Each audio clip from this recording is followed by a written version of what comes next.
Katanya Islam agama damai. Tapi kenapa kok berperang? Kenapa malah banyak peperangan dalam dunia Islam? واعتصموا بحبل الله جميعا ولا تفرقوا. Assalamualaikum warahmatullahi wabarakatuh. Beberapa orang mempertanyakan tentang kedamaian yang dipromosikan oleh agama Islam. Kita tahu bahwa Rasulullah SAW pernah bersabda, Ar-Rahimuna yarhamuhumur Rahman, irhamu man fil ardi yarhamkum man fis sama. Orang-orang yang penuh kasih sayang, mereka akan disayangi oleh Tuhan yang Maha Rahman, Maha Pengasih dan Penyayang. Maka itu irhamu man fil ardi, kalian harus mengasihi orang yang di bumi supaya yarhamkum man fis sama, Allah yang di langit mengasihani kalian. Dari ajaran kedamaian ini kemudian timbul pertanyaan, kenapa masih ada peperangan? Apakah ini merupakan inkonsistensi dalam ajaran Islam? Kita akan membahasnya secara proporsional. Dalam Al-Quran, Allah Subhanahu wa Ta'ala berfirman dalam surat Al-Anfal ayat 61, wa in janahu lis-salmi fajnah laha wa tawakkal 'ala Allah innahu huwas samiul alim. Apabila mereka orang yang berkonflik itu kemudian condong pada perdamaian, maka fajnah laha, maka kalian harus condong juga untuk menerima perdamaian itu. Wa tawakkal 'ala Allah, dan bertawakallah, berpasrahlah kepada Allah. Innahu huwas samiul alim. Allah itu adalah Tuhan yang Maha mendengar, Maha mengetahui. Ayat ini menekankan bahwa perang bukanlah sesuatu yang menjadi tujuan dalam Islam, tetapi perang terjadi ketika memang dibutuhkan, dengan bukti bahwa apabila pihak yang menjadi lawan itu kemudian menginginkan perdamaian, maka Allah memerintahkan supaya menerima perdamaian tersebut. Dalam menjawab pertanyaan tadi, apakah Islam menyukai peperangan dan kenapa ada peperangan dalam Islam, maka kita harus objektif melihat hal ini secara komprehensif dari berbagai sudut pandang. Kita lihat sejarahnya. Dalam sejarah umat manusia, semua kelompok itu punya sejarah untuk berperang. Kelompok politik yang kemudian bergabung menjadi sebuah negara selalu punya catatan peperangan di masa lalu, di mana negaranya berperang dengan negara yang lain. Demikian juga kelompok suku tertentu dengan suku yang lain punya catatan peperangan, catatan konflik di masa lalu. Termasuk kelompok beragama, apapun agamanya, Anda sebut saja apapun agamanya, kemudian Anda cari sejarahnya, pasti semuanya pernah punya sejarah atau catatan berperang. Kenapa demikian? Karena ketika kita melihat di masa lalu, maka peperangan itu seringkali betul-betul tidak terhindarkan, sehingga kelompok apapun terpaksa berperang pada akhirnya.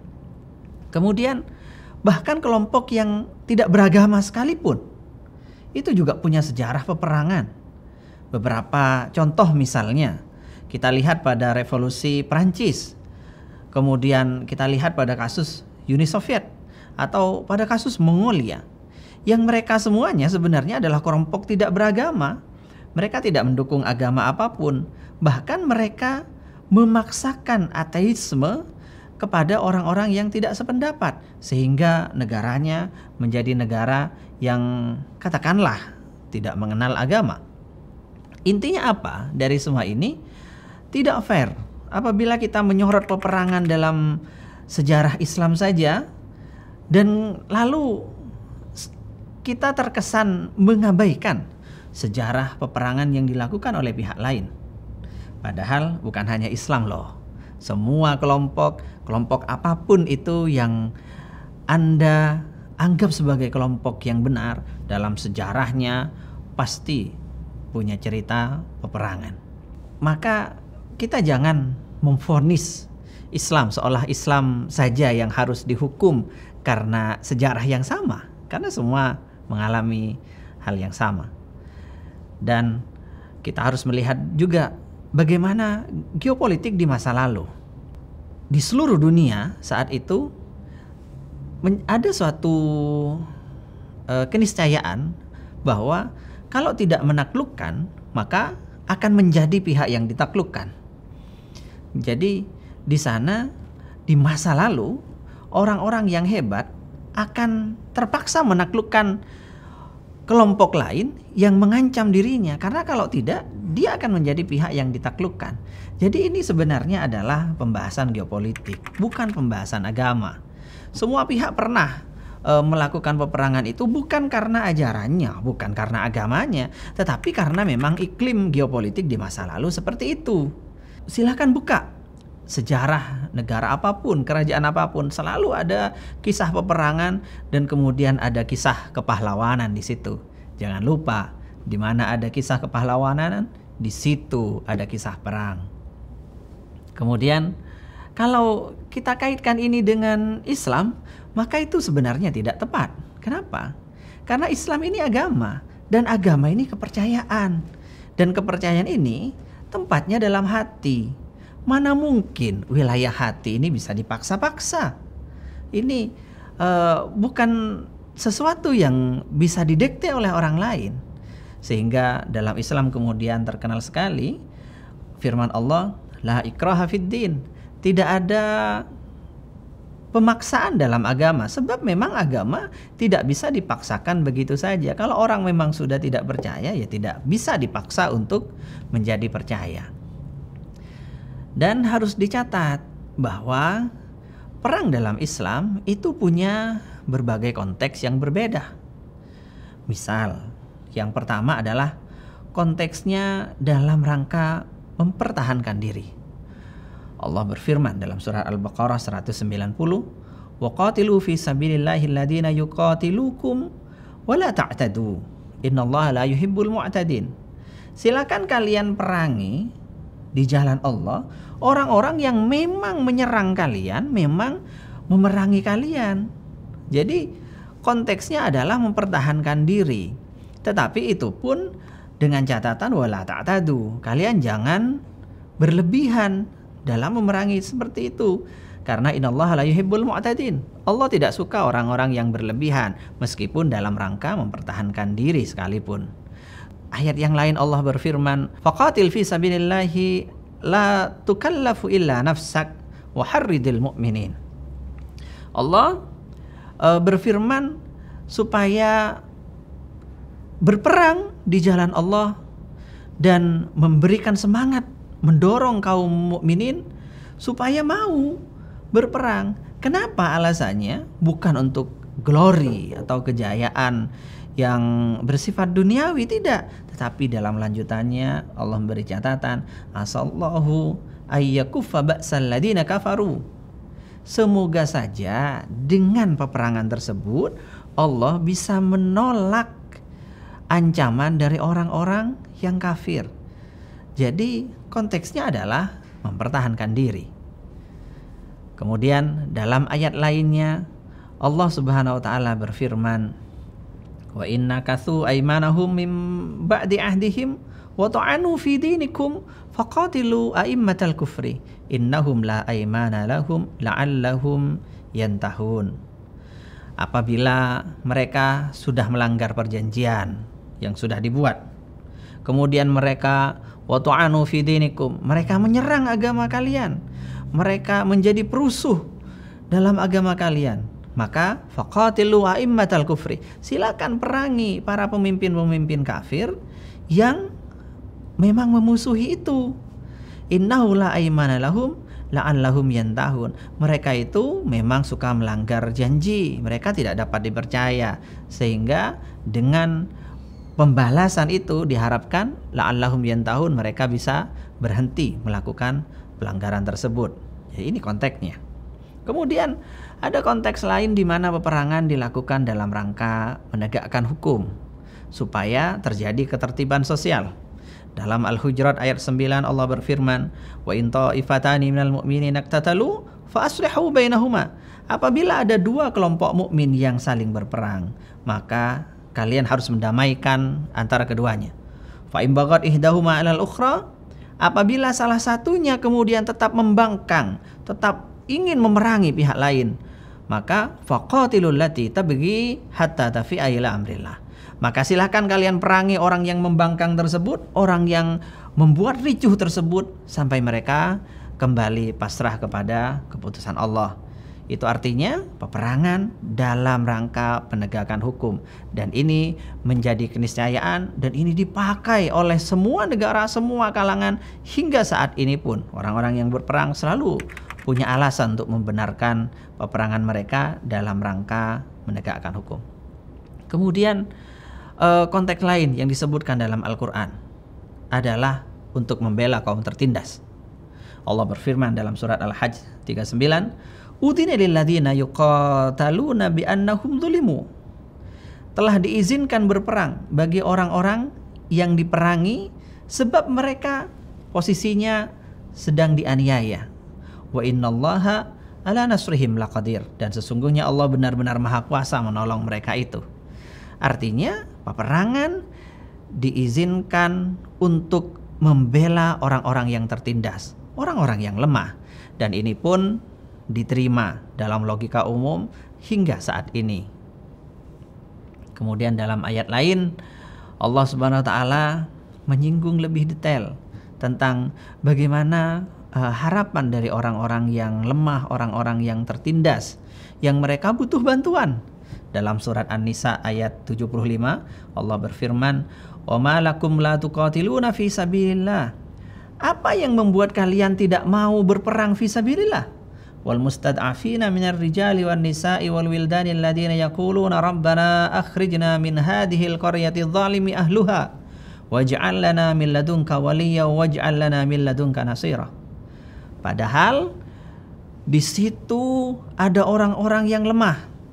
Ada para lelaki, ada para wanita, ada anak-anak yang berdoa, "Ya Allah, ya Tuhan kami, keluarkanlah kami dari negeri kami yang penduduknya zalim ini. Tolonglah kami, bantulah kami." Untuk menjawab doa orang-orang yang lemah tersebut, memang mau tidak mau harus dilakukan peperangan. Dalam konteks inilah peperangan yang dianjurkan dalam Islam. Dan ini sama sekali tidak melabrak aturan manapun, karena sampai saat ini peperangan dalam konteks yang demikian diakui sebagai hal yang bahkan harus dilakukan. Harus dicatat pula bahwa peperangan dalam konteks-konteks tersebut yang sudah dijelaskan tadi tidak boleh dilakukan secara membabi buta tanpa aturan. Islam sejak 15 abad yang lalu sudah membuat kode etik dalam berperang, yang itu barangkali sulit kita temukan dalam agama lain atau sistem yang lain. Bagaimana misalkan dalam surat Al-Baqarah 190 yang kita baca tadi, waqatilu fi sabilillahi alladziina yuqatilunakum wa la ta'tadu. Kalian harus berperang di jalan Allah pada orang yang memerangi kalian, tapi wala ta'tadu, jangan sampai berlebihan. Innallaha la yuhibbul mu'tadin. Allah tidak suka cara-cara yang berlebihan dalam berperang. Jadi berperang harus dengan cara yang wajar. Kalaupun harus membunuh orang, maka harus dibunuh dengan cara yang wajar, bukan dengan siksaan, bukan dengan cara-cara yang kejam, tetapi dengan cara-cara yang masih ada dalam batas kewajaran. Ini kode etik pertama. Kemudian Nabi Muhammad SAW mencontohkan bagaimana peperangan itu harus menghormati hak-hak sipil. Jangan sampai warga sipil yang tidak tahu menahu kemudian menjadi korban peperangan. Dalam suatu hadis yang diriwayatkan oleh Abu Sufyan, Rasulullah SAW bersabda, "Man dakhala dara Abi Sufyan fahuwa amin." Siapa orang yang kemudian berlindung di rumah Abu Sufyan, yang saat itu Abu Sufyan menjadi seorang pemimpin kafir Quraisy waktu itu, maka fahuwa amin, dia dijamin keamanannya. Wa man alqasilah fahuwa amin. Siapa yang melepaskan senjatanya, dia tidak ikut berperang, maka dia amin. Dia aman, dia tidak akan dibunuh. Wa man aghlaqa babahu fahuwa amin. Siapa yang mengunci pintu rumahnya, maka dia aman, dia tidak akan didobrak. Nah, ini artinya orang-orang yang tidak berperang dilindungi betul-betul haknya dalam Islam. Tidak serta-merta kemudian dalam peperangan lantas semuanya harus dihabiskan tanpa pandang bulu. Ini bukanlah ajaran Islam. Kemudian dalam sebuah hadis riwayat Abu Daud, Rasulullah SAW pernah bersabda kepada prajurit yang hendak berperang. Beliau mengatakan, "Intoliku bismillah wabillah." Kalian silakan berangkat dengan nama Allah dan juga dengan memohon bantuan dari Allah. Wala millati Rasulillah, dan atas agama Rasulullah. Catatannya bagaimana? Wala taqtulu syaikhan faniyan. Jangan sampai kalian membunuh orang tua renta. Wala tiflan. Jangan sampai kalian membunuh anak kecil. Wala saghiran. Juga orang yang masih belum dewasa. Wala mru'atan. Jangan juga kalian membunuh wanita. Wala taghullu. Dan jangan kalian berlebihan dalam menyerang. Wa dhummu ghanaimakum. Silahkan kalian kumpulkan harta rampasan kalian. Wa aslihu. Dan berbuatlah yang baik, yang soleh. Wa ahsinu. Berbuatlah baik kepada orang yang kalian perangi. Innallaha yuhibbul muhsinin. Karena sesungguhnya Allah mencintai orang-orang yang berbuat baik. Kode etik semacam ini bahkan terlalu maju apabila kita lihat bahwa ini dikatakan 15 abad yang lalu. Ketika kita tahu sejarahnya di masa tersebut peperangan berlaku sangat kejam di mana-mana. Kemudian kode etik yang lain adalah Rasulullah secara tegas dalam hadis riwayat Al-Baihaqi melarang untuk merusak lingkungan. Beliau bersabda, wala taqtulna imra'atan wala saghiran. Janganlah kamu bunuh perempuan ataupun anak kecil, murdi'an yang masih menyusu, wala kabiran fanian. Tidak boleh juga membunuh orang tua renta.